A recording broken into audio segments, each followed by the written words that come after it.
Bonjour à tous et bienvenue dans Point Trash, votre émission qui ose aborder les points qui fâchent. Aujourd'hui, je serai en compagnie de Coralie Pirc, une créatrice. Vous allez découvrir son projet sur la tolérance et le respect. Coralie, bonjour. Bonjour. Bienvenue dans Point Trash.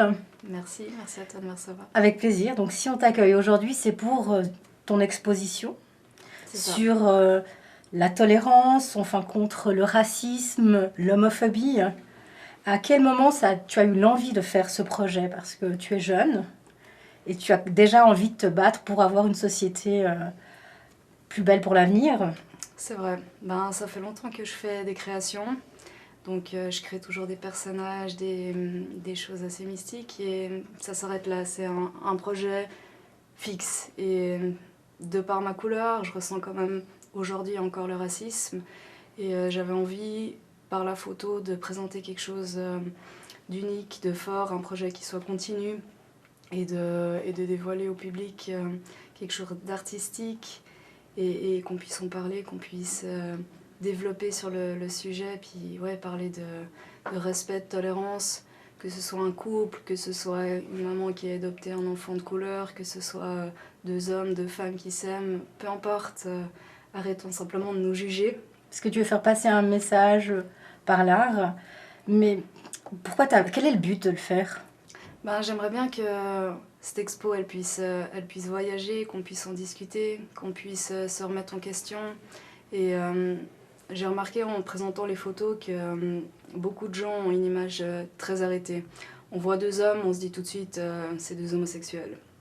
Ça peut être simplement deux frères qui s'apprécient, ça peut être deux amis, ça peut être tellement d'autres choses. Et arrêtons de nous juger simplement, essayons de respecter les uns les autres. On vivra tellement mieux en paix. On a besoin des autres pour évoluer, pour grandir, pour faire tellement de choses. En partageant, on est tellement plus grand.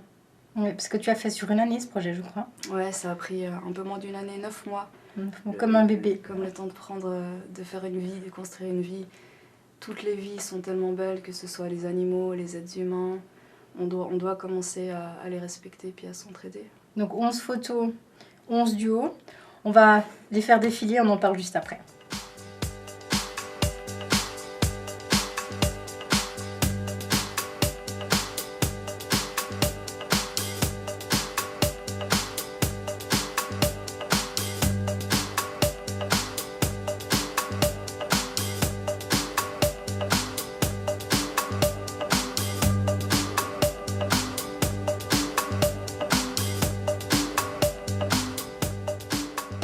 Alors là, quand on voit les photos, comment tu as choisi les gens?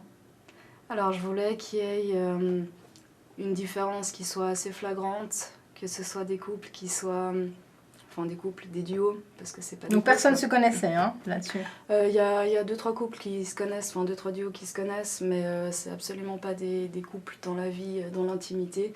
C'est des amis, c'est des personnes qui se côtoient, des collègues ou des choses comme ça. C'est vraiment pas des couples dans l'intimité. Je voulais qu'il y ait des contrastes suffisamment saisissants pour que justement on se pose la question, parce que on regarde toujours les couples qui sont différents. On va toujours regarder un grand black qui est avec une petite blonde, une personne qui est grosse et poilue et différente, des personnes qui sortent de l'ordinaire avec peut-être, on va dire qu'on va l'associer à la belle et la bête, alors que pas du tout.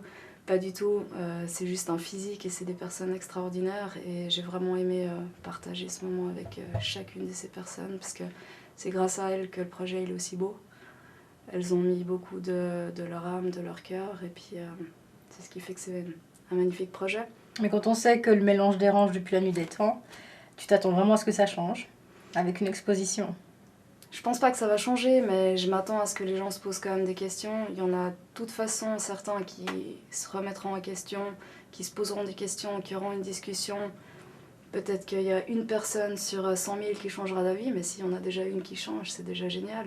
Oui. Si on en parle et puis que les gens commencent un petit peu à se poser des questions, ce serait génial. Mais non, la mentalité, elle ne va pas changer. Non, de toute façon, l'être humain est toujours critique, quoi qu'il arrive. Mais en parlant de critique, est-ce que tu as eu un retour par rapport à ton exposition, des retours négatifs, justement? Non, j'ai pas eu de retour négatif. J'ai eu des difficultés à trouver des duos masculins parce que les hommes ont tout de suite l'appréhension d'être assimilés à un homosexuel. Que ce soit parce qu'il pose avec un autre homme ou parce qu'il pose avec une coiffe qui est rose avec des paillettes.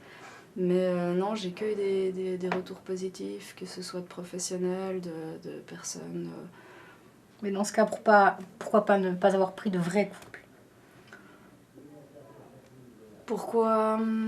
Parce que je pense pas que ça a de l'importance, que ce soit de vrais couples ou de personnes qui sont ensemble. Parce que le but, c'est pas de parler forcément d'amour, c'est juste de parler de respect. On ne doit pas se poser la question forcément en voyant deux personnes ensemble de qu'est-ce qu'elles font dans l'intimité.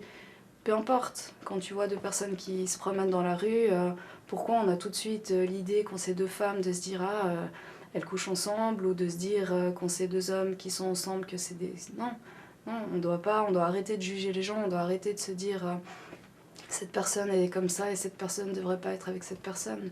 Peu importe, et justement, si j'avais fait des couples, ben, j'aurais appelé le projet plus amour ou partage, mais pas forcément tolérance, parce que le but c'est arrêter de juger les gens.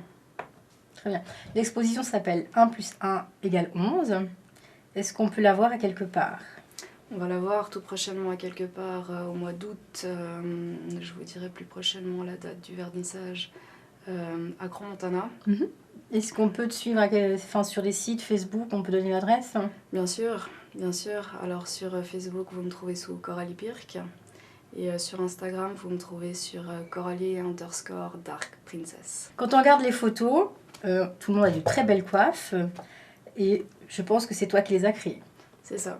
Ça fait quelque temps que j'ai la chance d'avoir mon petit atelier à la maison à Échalant. Je crée des coiffes originales. J'aime travailler avec toutes sortes d'objets originaux. Ma première robe, je l'ai faite en papier journal. Elle est sur mon site, vous pourrez voir. J'aime aussi travailler avec des objets plus originaux comme des plumes, des ossements. J'aime donner une vie aux choses qui sont plus là. C'est un peu gore, entre guillemets, j'ai envie de te dire, si tu prends des ossements. Hein. Non, parce que moi je vois pas le côté négatif ou gore de la mort. Moi je vois quelque chose, c'est un renouveau, c'est une étape par laquelle on doit passer. C'est pas quelque chose de sombre comme on pourrait l'entendre. Et de prendre des ossements et de les mettre en valeur et de faire quelque chose de beau, c'est justement leur donner une seconde vie, leur apporter du respect et les mettre en valeur. Et ton photographe, celui qui a fait des photos de ton exposition, un petit mot pour lui? Alors c'est un ami avec qui je travaille depuis de nombreuses années. On fait la plupart des shootings ensemble. Il s'appelle Richie Ziou. Je vous conseille d'aller le suivre parce que c'est vraiment un super photographe. Je te remercie beaucoup. Merci à toi. Point Trash touche à sa fin. J'espère que vous avez passé un agréable moment. Je vous donne rendez-vous tout bientôt pour un nouveau numéro. Ciao!